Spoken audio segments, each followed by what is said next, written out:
sulla punta della Grivola, all'inizio dell'Ottocento, dei alpinisti inglesi hanno scoperto che esistevano ancora degli stambecchi.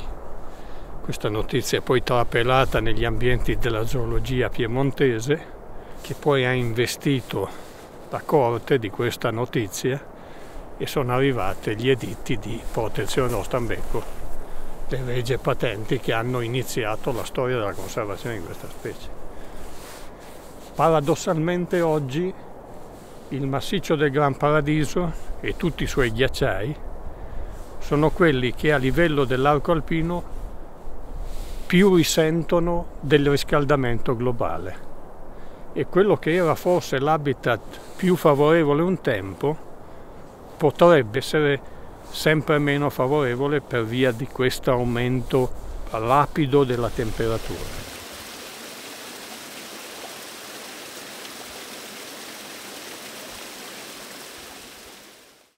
Donc il y a ce volet des changements globaux que le Grand Paradis en partie étudié. Mais si on se place à une large échelle comme on l'a fait dans l'Alcotras, il y a tout un panel de menaces supplémentaires qui peuvent peser sur une espèce qui se porte bien finalement, hein, comme le bouquetin aujourd'hui, et qui vont de choses qui sont plus liées à l'espèce, donc les maladies, donc la sensibilité aux maladies, ce qui peut être lié à la densité qu'on a sur certaines zones, la densité des animaux sur certaines zones. Mais il y a aussi tout un volet anthropique, donc qui viennent de l'espèce humaine, et qui sont beaucoup liés à l'utilisation du territoire qu'on fait.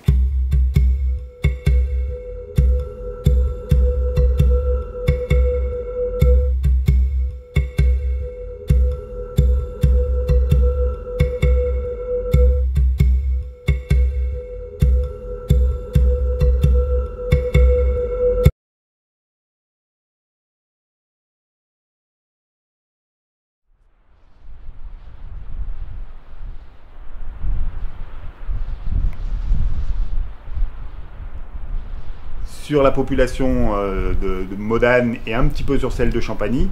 Entre l'hiver 2007 et printemps 2008, on a eu un épisode de maladie, à la fois de la kératoconjonctivite et des bronchopneumonies, maladie des poumons. Ces deux maladies qui sont toujours un peu endémiques dans les populations, il y en a toujours un petit peu. Mais voilà, cette année-là, on a eu un pic de ces deux maladies de manière conjointe, avec des souches un peu différentes et peut-être un peu plus virulentes que d'habitude. Et donc, nous, on a observé une grosse mortalité, notamment sur la population de Maurienne, où on estime qu'on a perdu jusqu'à 40% de la population.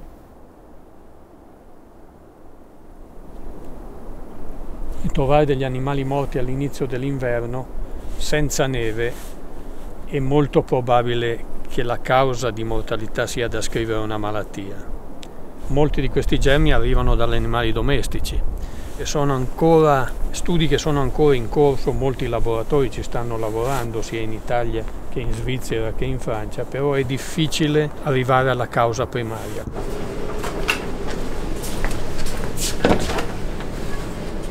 Noi abbiamo un pannello di malattie che andiamo a cercare nella fattispecie in questo importantissimo progetto Alcotras per capire se la ragione primaria della presenza di una malattia come la brucella, come la Yersinia, come la salmonella o come tutto quello che è il panel delle malattie che noi abbiamo scelto possa essere di primaria, secondaria o altra importanza su Capra ibex stambecco.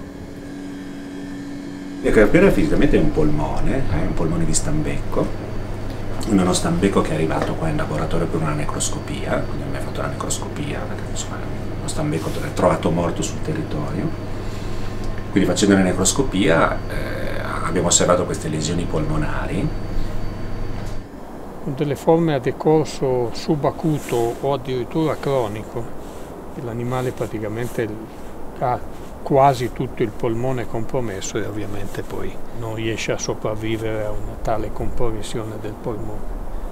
Ed è una delle cause principali di mortalità in questi ultimi anni. L'idée aussi de programme Alcotras, c'est de pouvoir essayer de voir si des populations qui ont des caractères génétiques un peu différents sont plus ou moins sensibles aussi à telle ou telle maladie.